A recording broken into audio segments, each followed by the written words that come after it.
now for Rocky Jordan.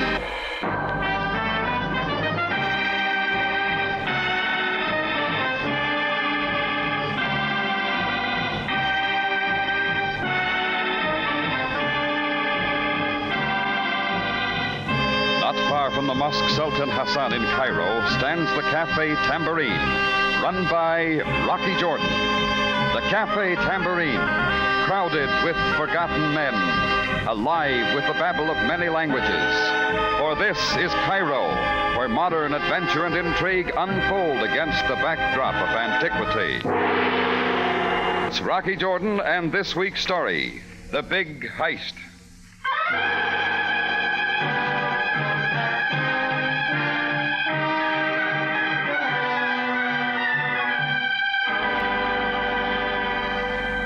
It started on the afternoon I took a walk to the British Embassy office. One of my customers the night before had lost his passport at the Tambourine. I was going to turn it over to the consul and have him deliver it to the owner. I went through a large plate glass door into the anteroom of the embassy office. There was a map of the British Isles on the wall and a couple of travel posters of the Dominions. A big mahogany desk stood in the middle of the floor right next to a full wastepaper basket. Behind the desk sat a British brunette with a French haircut. She was the consul's secretary. You could tell she was real efficient by the way she was spreading red polish on her fingernails. Yes? May I help you? My name's Jordan. I run the Cafe Tambourine. One of your nationals left his passport in my place last night. Oh? Well, here it is. You'll see to it that he gets it. Oh, yes. Just toss it on that pile. My fingernails are still wet. Oh, sure. Thanks so much, Mr. Jordan. I'm sure whoever it is that lost their passport appreciates your returning it very much. Excuse me a moment, Miss, Buckley, Helen Buckley. I couldn't help seeing that telegram lying on your desk. Oh. It says it's from McLean. Could that be Freddie McLean from London? Why, yes. Flew with the RAF, flies British transport now? The same one. Oh, we're old friends. We always get together every time he makes Cairo. I see he's coming in. Yes. The telegram says keep Thursday night open. You saw it. Say, I don't like to break in on anything, but how about you and I meeting him at the airport together? Have supper on me, rehash old times a bit, and then, well, you two can carry on from there. Well... Just a suggestion. Skip it. No. I suppose it's all right. Might even be fun. It's a date, Mr. Jordan. Make it Rocky. All right. Rocky. Thursday evening, then.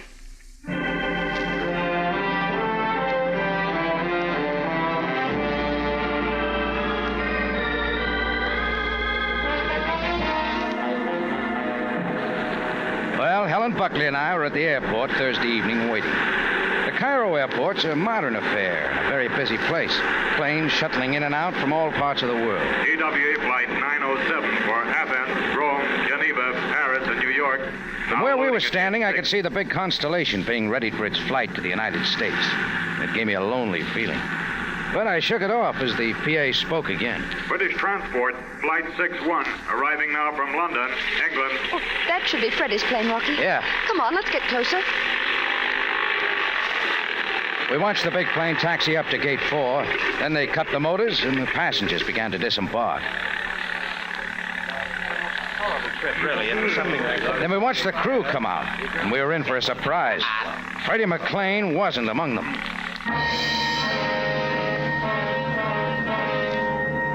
Well, we asked a few questions about him, but no one knew anything. We figured we might as well leave. That's when I spotted an armored car with a couple of guards parked off the side of the field. Alongside the armored car was a black limousine that looked real familiar. It was Captain Sam Sabaya's police car, and he was standing by it, nervously looking at his wristwatch. Sergeant Greco was there, too, and a couple of very British-looking gentlemen in street clothes. It was a cool evening, but they were all sweating. I got a funny notion that maybe they were waiting for the same one Helen and I were, so I decided to find out. Hiya, Sam. Oh, Jordan. Looks like you're hard at work. Armored truck, guards, grim look. Yes, Jordan, I am hard at work. Waiting for something? Please, Jordan, I do not have time for conversation. Now, if you do not mind, I would appreciate it. Sorry, Sam. Just thought I'd say hello. Yes, of course. Now, if you will excuse me, Yes, Jordan... we've both been disappointed, Sam. I was waiting for a friend who never showed. Indeed. Well, we shall talk of it another time. Name's now... Freddie McLean. He's a pilot. What did you say? Freddie McLean. Are you interested? Are you here alone, Jordan? That young lady standing over there is with me. We were waiting together. You were kind enough to get her, Jordan, then step into the rear seat of my limousine. That an order? Yes. Mr. Bliss of the British Intelligence Service and I have some questions to ask of you. Helen and I moved into the back seat of Sam's car. Sam and Mr. Bliss, a thin, wiry, energetic man with a drawn face, sat in front and spoke over the back of their seat. Mr. Bliss carried the ball, and he wasn't soft. Mr. Jordan, Miss Buckley. Captain Sabaya tells me you were at the airport waiting for Freddie McLean. Yeah, that's right. What do you know of McLean? Well, he's an old friend of mine. I knew him when he was flying in the RAF. He's flying British transport now. And you were under the impression he was due at the Cairo airport tonight? That's right. How did you arrive at that impression? Say, what's this all about? Is he coming in or isn't he? You will please answer Mr. Bliss's question, Jordan. Helen can tell you. Oh, I got a telegram from him. A telegram? Yes. What did it say? Not very much, just keep Thursday evening open. I assumed from that he was flying in Thursday night. Do you have the telegram, Miss Buckley? Well, I really don't know. I can look around the office, but I've probably thrown it away. She had it, though, Bliss. I saw it. I see. Well, what happened? What's wrong? Why hasn't he come in? Captain Sabaya, you'll please take Mr. Jordan and Miss Buckley's addresses so I may question them later if necessary. Now... Don't we get any explanation? I'm afraid not. Not only no explanation, Jordan, but a further order. You are to mention McLean's name to no one. Nor are you to speak of what has occurred here. Is that clear? Yeah. Now you are free to go, but do not make any trips or plans of trips out of the city without notifying us first. Something was up, something big. And whatever it was, it looked like Helen and I were right in the middle. Well, it was past supper time when we left Sam and Bliss, so we picked up a cab and headed for the house of Pompeii. But our appetites were someplace else, and we took it lightly. As we stepped out of the restaurant and started down the Sharia Mohammed Ali, going toward Helen's apartment house, I spotted a tan gabardine overcoat leaning against a telephone pole. It was draped around a heavy-set man with hanging jowls and black horn-rimmed glasses. I knew we were being watched. I saw Helen to her apartment house safely. Then I turned my attention to the guy in the glasses. But as I moved toward him, he moved in the opposite direction. I had to pick up speed. He led me around the corner and down to the alley where he ducked in. I ducked in after him. The man in the gabardine overcoat was still running. I didn't notice the two guys standing against the wall till one of them got his foot in the way. Just as I figured. Poor sense of balance. Go on, Maxie, help him up. Ah, save it. I can handle it myself. No, Maxie wants to help you. Sure. Maxie wants to help you.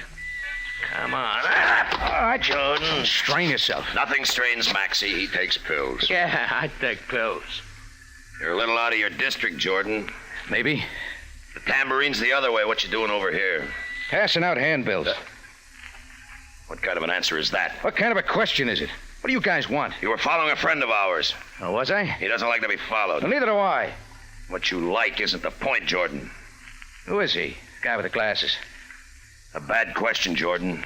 Show him how bad that question was, Maxie. Sure. Maxie will show him. Hurt, Jordan? Let him have his fun. I'll get my turn. You heard the man, Maxie. Have fun. Yeah. Maxie's gonna have fun. Yeah. Okay, Maxie, okay. I can't stand the hilarity. Yeah. From now on, Jordan, the only things you follow are blondes. Drape him over that garbage can, Maxie. He gets the point.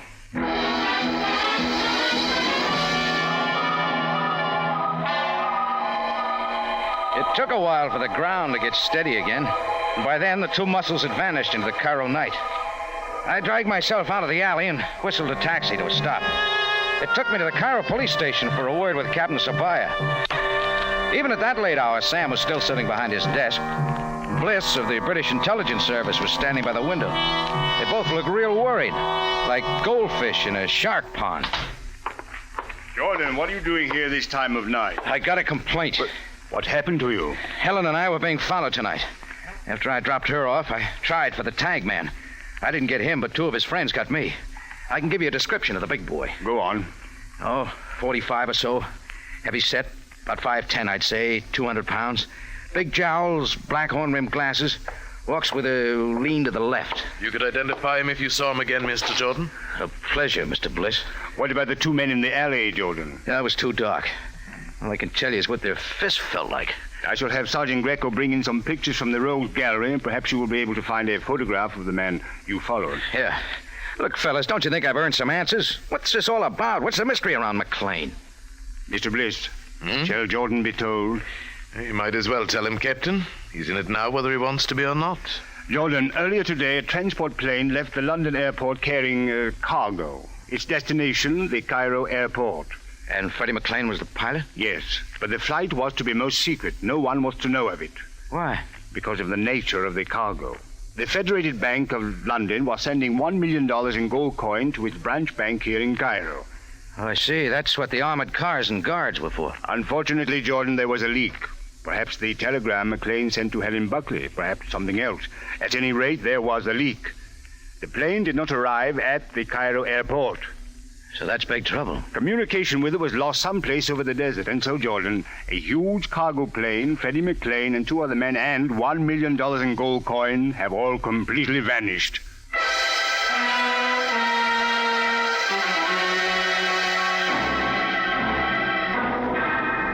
Tonight's adventure with Rocky Jordan.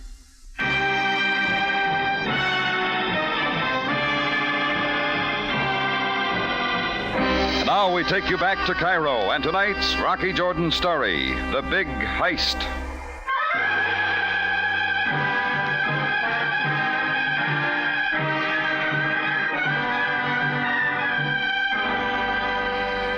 Well, Sam had cleared some of it up. At least he had told me why he and Bliss were so worried. So $1 million in gold coin was missing. The problem was how to get it back. I spent a couple of more hours at the station going through some photos Sam had, but I didn't spot the man I tried to follow.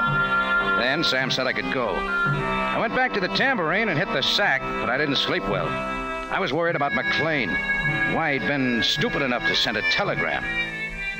The next morning, I had a visitor at the tambourine. A skinny guy with a hawk nose and dirty robes and a smell like a camel. Fendi Jordan, owner of this most noble establishment. Yeah, that's right. My name is Luca. I am a driver of the camels. I have followed the desert trails all my life. A humble lot for a humble man. What's on your humble mind, Luca?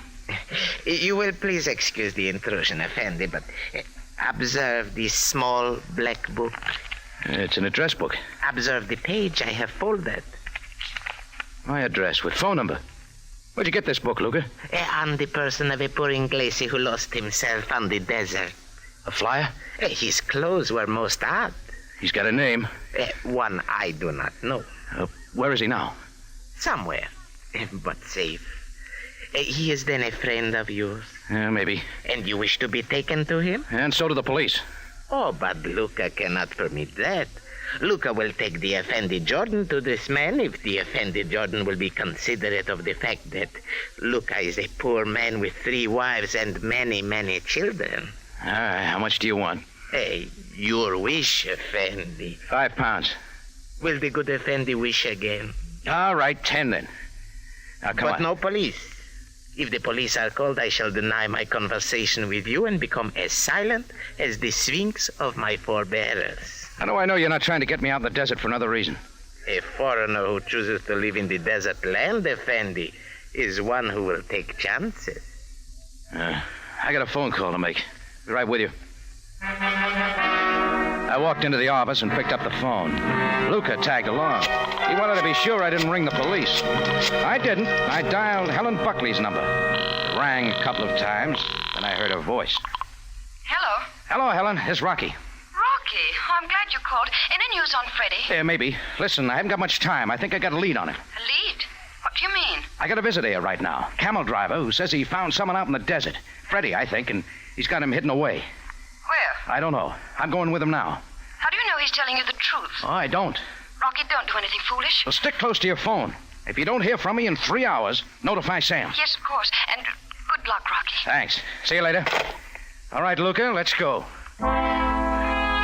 Luca nodded, and we left the tambourine. I drove to the outskirts of town where Luca got old-fashioned. He had a couple of horses waiting. We switched, and soon we were riding over the sand. He led me over an obscure desert trail over endless dunes of hot, still sand. then turned off the trail and wound me in so many circles I felt like a roulette wheel with a loose bearing. It was about an hour and a half after we left the tambourine that I saw a couple of solitary palm trees jutting up toward the sky. When we got closer, I saw a tent. That's where Luca was taking me. A few minutes later, we were reining our horses to a stop. You will find the Inglese in the tent. I hope so. You coming in? I will wait outside. The Effendi will go into the tent alone. Okay, I took it this far. Guess I can take it the rest of the way. I walked to the tent and threw open the flap. First thing I saw was a body draped on a blanket on the floor. It was dressed in aviator's clothes, and the mop of red hair told me it could have been Freddie McLean. But he was lying face down. I went over to him. It was Freddie McLean, all right. There was a bullet wound in his shoulder, and he was sleeping. I shook him gently and woke him. Rocky Jordan. The same. Where am I? You're in a camel driver's tent on the desert. But how did you get here? Long story, Mac. How do you feel? Well, better.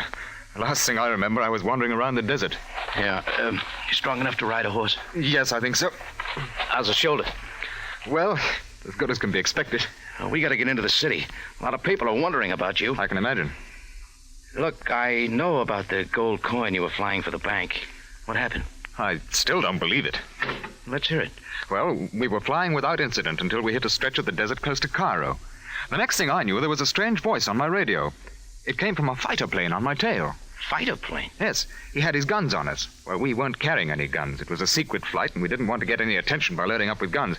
Anyway, the fighter plane made us cut our radio, then forced us into a landing on some isolated airstrip in the desert somewhere. It sure took a lot of planning. Well, they thought it was worth it. There was a lot of gold on my plane. What happened to your crew? Dead. I got away somehow. I imagine they didn't care much. They knew I'd caught a bullet, and I suppose they thought that I'd die out on the desert. You remember where that airstrip is? Approximately. All right, let's get into town and tell Sabaya. Come on, I'll help you. No, please do not. Jordan, Effendi! Luca! Luca! He won't answer, Jordan. Maxie just separated him. Yeah, Maxie just separated him. You fellas are pretty busy, aren't you? Oh, there's enough to do. Maxie, throw a little sand over that camel driver and scatter the horses. Sure, Zacco. You know, McLean, we owe Jordan a vote of thanks. He was a good enough Joe to lead us right to you. All right, out of the tent. All right, climb in the back seat of the Jeep. What's the tour? Don't ask. You won't like it. Let's just say a friend of mine's real anxious to see the both of you. I bet he's nearsighted. And also rich. You know, he just picked up $1 million in gold someone left sitting around in an old airplane. He won't have it long. He'll lose it in taxes. My friend just won't report it as income. And anyone who tries to is going to get separated. Just like Luca. Well, the second lap of that desert journey of mine was taken in the back seat of a Jeep. Zacco drove, and Maxie sat in front with a Tommy gun across his lap. It didn't take a sand diviner to guess where we were going. An hour or so later, we were pulling into an old abandoned oasis, stuck in the middle of some ruins from an early dynasty. There was an airstrip leading to it, probably left over from the last war. To one side, under some camouflage netting, stood the British transport plane McLean had flown from London. Alongside of it stood a fighter plane. That's all we saw. Next thing I knew, we were hustled down some stone stairs. The door was open in front of us, and a heavy hand gave us a shove. Don't go away. I'll be back in a minute with some company. Well, that's that. How's your shoulder, Freddie? All right. Put a bar across the door. Yes, I don't see any other way out. They're really playing for keeps. I can't understand how they got wind of this thing. How they knew I was flying in the gold on that particular day. Oh, I can answer that. Oh, but how could you know? The whole thing was secret. What we were flying, and especially when. You gave it away. I did? A telegram you sent. Telegram? To Helen Buckley, saying keep Thursday night open. Anyone who saw it could figure out when you were coming in. I thought you had more sense than that. But, Rocky, I didn't send her a telegram. Huh? I didn't. I flew in the war. I know how to keep it secret. Well, somebody sent it. There must have been a leak in London someplace, like Sabaya said. The telegram was used as a signal. It was sent to her to tell what day you were flying. Zacco's boss probably kept an eye on the telegrams going to Helen Buckley and picked up the right day that way. You think there's any way out of here? If they gave us long enough time to let our fingernails grow, how else we can dig through those walls? Oh, you make it sound very hopeful. The only hope we've got is Helen. I told her to notify Sam if I didn't get in touch with her in 3 hours. The 3 hours are up. Well, they would still have to find us. Yeah, that's right. Look, that goes back. With his boss, I'll bet. There they are. Yes, the most joyful sight. Good afternoon, Mr. Jordan, Mr. McLean. You know, we almost met once before in an alley by Helen Buckley's place. Yes, almost. Did you do all the brain work on this? Most of it. Must have given you a headache. I had some notable assistance from Zacco and Maxey and a Confederate in London, and someone else in Cairo whom both of you know very well. Come in, Miss Buckley. Helen. Yes, Rocky. Well, guess I had the telephone conversation with the wrong person. Oh, for us, it was the right person. Instead of notifying the police, I called Mr. Bannister. And this, Mr. Jordan, is the result. It's all over, huh? The gold is hidden in the ruins of this oasis.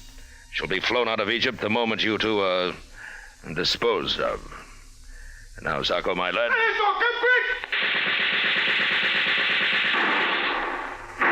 Zacco, see what's going on. Yeah, I'll go take a look. Bannister! It's the police. They got Maxie. They're all around. They're open.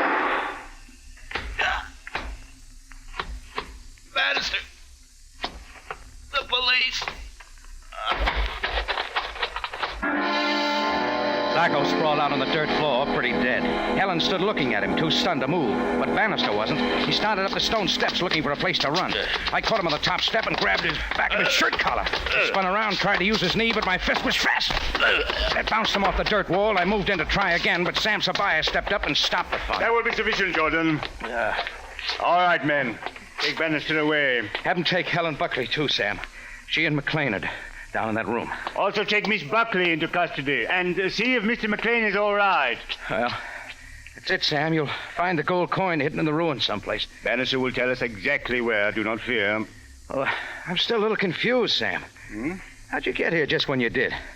How'd you know where to come? You told me, Jordan. I told you. Do you not remember? No. But nevertheless, you did, Jordan. Come, let us go back to the police station. I shall explain it all to you there.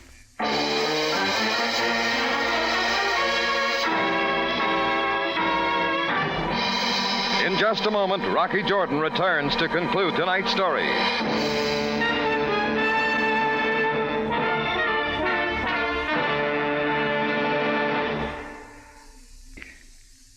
Back now to Rocky Jordan for the conclusion of tonight's story.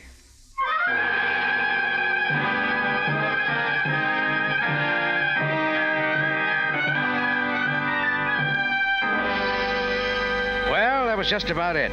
Sam left some of his men to gather up the gold coin, and the rest of us rode back into Cairo. Freddie McLean was taken to the hospital to have his shoulder dressed. Helen Buckley and Bannister made the lockup. I went to Sam's office with him and Mr. Bliss, the special British investigator. The first thing Sam did was dispatch the coroner to take care of Zacco and Maxie. Second thing he did was brew some of that very strong Egyptian coffee. We all had a cup, and for once it tasted good. Well, Mr. Bliss, what are you going to do about Bannister's London contact? The one who sent the telegram through to Helen. I'll have my London office trace the telegram. They'll find out who sent it and make the arrest. After that, I'll wire the London bank and tell them that $1 million in gold coin has been recovered. Yeah, that shouldn't make them sore. Well, Sam, what about it? What about what, Jordan? I still want to know how you got to Bannister's hideout. As I said, Jordan, you told us how. A moment, please. Now, listen. Listen, I haven't got much time. I think I got a lead on him. A lead? What do you mean? I got a visitor here right now. A camel driver who says he found someone out in the desert. Freddie, I think. And he's got him hidden away. Where? I don't know. I'm going with him now. How do you know he's telling you the... Well, Jordan, does that answer your question? My conversation with Helen. He had my phone tapped. Oh, I'm afraid I'm responsible for that, Mr. Jordan. You see, I couldn't trust anyone. And while you were here last night, I had my men set it up. After that, Jordan, it was just a matter of following you through the desert. Well, I'm not complaining. At any rate, Jordan, Mr. Bliss has now learned something that I have known for a long, long time. Well, what's that, sir? If one ever wishes to locate the source of trouble in Cairo, one should simply observe your movements very carefully. Why? Because somehow, Jordan, you always manage to end up right in the middle of it.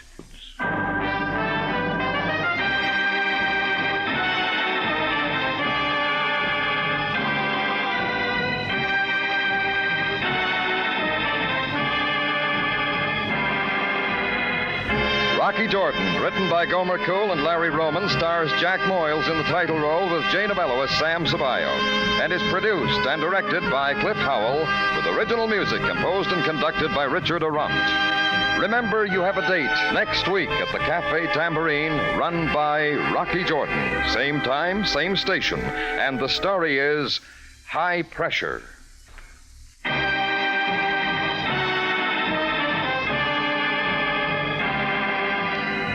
Larry Thor speaking. Rocky Jordan is presented over CBS, the Columbia Broadcasting System.